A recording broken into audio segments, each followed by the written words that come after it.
What's going on, guys? Welcome back to another YouTube video. Now in this YouTube video I'm going to be talking about Apple. So this video is a little different from the other type of stocks I break down. So I normally break down electric vehicle stocks, but I like to diversify and give y'all a wide range of plays to take. So Apple is a very popular ticker. You know, it's one of those stocks that you can have in your portfolio and you don't have to worry about it, for the next 5 years. It just keeps going up, right?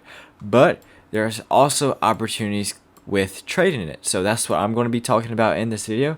Now, before we get into this video, I would like to remind y'all to like this video, comment, and subscribe because it really helps my channel grow, and I appreciate each and every one of you that have shown support on my other videos. Now let's get right into the video and talk about where I think Apple is going and why it's a good buy right now. Now, if you notice that Apple has pretty much been in this range right here. So we had that initial sell-off since SoftBank happened. They unloaded their shares, and ever since then we've just been pretty range bound, not doing much. But now we're starting to break out, right?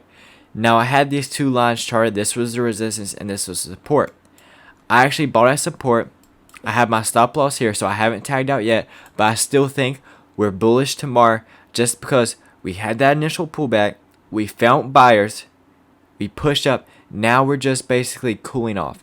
So when a stock has a massive push up like this, it went from $120 to around, what's this, $123. So it pushed up quite a lot for a stock this size. So when you have that, you normally have a pullback.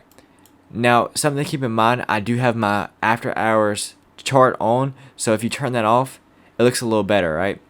So now you don't have that candle that's below support. And as I mentioned in previous videos, I don't really look at after hours unless there's a huge catalyst, because if you notice, look at the volume for after hours, guys. It's a lot lower compared to market open. So that means it's a lot easier to move this stock in after hours. So take that with a grain of salt. Unless there's some type of huge catalyst like I mentioned in my NEO video, then don't really worry about it too much. So as you can see, without after hours, we closed at support. That's another reason I'm bullish on Apple, because we were able to hold the support at market open after we had this initial push up, right? So we had this amazing push up, and now we've just consolidated at this area, and y'all can see my trade, right? I'll tag out at 122.70, but overall, I'm still bullish on Apple just because we've pushed up, had the dip buy, had it again, and now we need to see that continuation. Now, in case y'all didn't know, Apple is in the NASDAQ, so how the NASDAQ moves, Apple moves as well. That's not true entirely always though, because we have other stocks such as Amazon, Facebook, and Microsoft, but normally how the NASDAQ is moving is how Apple's moving. So if the NASDAQ's up, Apple will most likely be up. So that's something you can look at.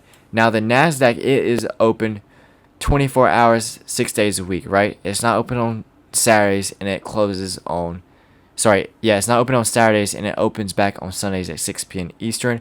See, it's open right now and market's not open, or the normal trading hours aren't open. So that's something you can take a look at. Now for the NASDAQ going into tomorrow, which is Friday, or today, depending on when this video comes out and you're watching it, we need to hold this support area right here, guys. So we've had this initial push up. We're pulling back right now. We are a little red, but I'm not worried. We need to hold the support. Then I think we're bullish tomorrow, and that's why I think we'll be bullish on Apple. But still, guys, trades don't always have to plan out, right? So that's why you have your stop loss. Your stop loss will save you if we do have a huge red day tomorrow.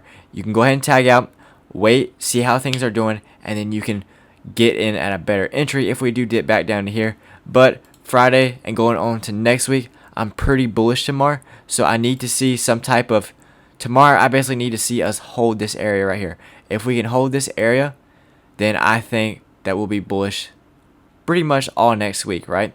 Now let's go down to the 1 hour time frame and see how we look today. So once we had that initial push up, guys, it wasn't too much action, right?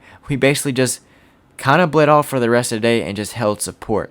That's why I'm saying I think we're bullish tomorrow, because we were able to hold this support the rest of the day. Now, like I said in the most of my videos, your stop loss is going to be dependent on your account size, right? So you might have a higher stop loss than me, or you might have a wider stop loss just based on how much you want to get into Apple. But I was just making this video because I think we're bullish on Apple tomorrow if we can hold this support on NASDAQ, right? If we're not, and we have a red day tomorrow, just go ahead and tag out, look for a better entry. But I just wanted to make this video short just so y'all could get another trade idea for tomorrow rather than just NIO. So I hope you enjoyed the video, and if you did, make sure to like, comment, and subscribe, and I'll see you all in the next video.